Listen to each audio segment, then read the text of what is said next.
Vaksin menyelamatkan jiwa, melindungi diri, keluarga, dan masyarakat dari berbagai penyakit menular yang berbahaya. Organisasi Kesehatan Dunia menyebutkan 2 hingga 3 juta jiwa di dunia terselamatkan tiap tahunnya berkat vaksin. Sejak vaksin ditemukan, sejumlah penyakit yang dulunya mematikan dan membuat kelumpuhan menjadi sangat jarang, bahkan penyakit tersebut punah.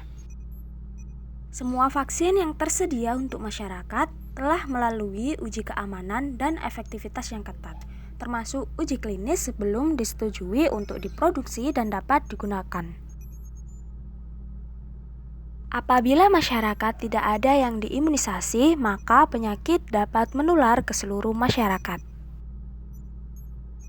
Apabila sebagian besar masyarakat sudah diimunisasi, maka penularan penyakit bisa dihentikan.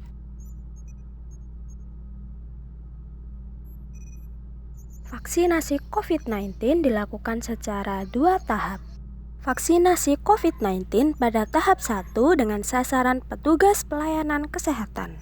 Kelompok masyarakat yang masuk dalam prioritas vaksinasi tahap kedua merupakan kelompok masyarakat yang memiliki interaksi dan mobilitas yang tinggi, sehingga sangat rentan tertular dan menularkan COVID-19. Pada tahap kedua, guru termasuk prioritas demi membantu murid-murid yang tidak dapat belajar virtual karena sejumlah keterbatasan. Kemudian jajaran pemerintah dan ASN serta petugas keamanan karena memiliki peran penting dalam membantu meningkatkan proses tracing untuk menurunkan laju penyebaran COVID-19. Selain itu, pemerintah juga memprioritaskan petugas transportasi publik dan pedagang pasar. Lansia merupakan kelompok rentan karena kekebalan tubuh menurun seiring bertambahnya usia.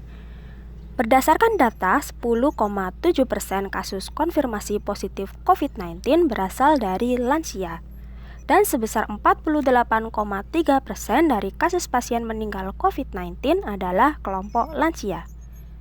Hal ini menjadikan lansia prioritas vaksinasi COVID-19.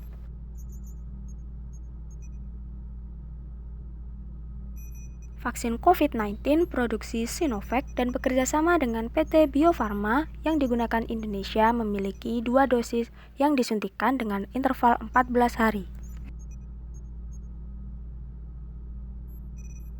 Dosis pertama untuk mengenalkan vaksin dan kandungan yang ada di dalam vaksin kepada sistem kekebalan tubuh dan memicu respon kekebalan awal.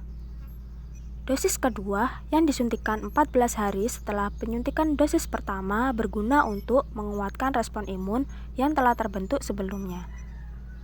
Antibodi baru akan optimal 14 hingga 28 hari setelah suntikan kedua dilakukan.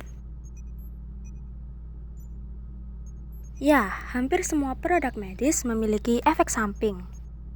Dari penelitian diketahui bahwa 95% efek samping vaksin bersifat ringan, yaitu reaksi lokal berupa nyeri di bekas suntikan yang umumnya bisa hilang sendiri atau dibantu dengan kompres dingin, dan sisanya berupa reaksi sistemik, yaitu demam.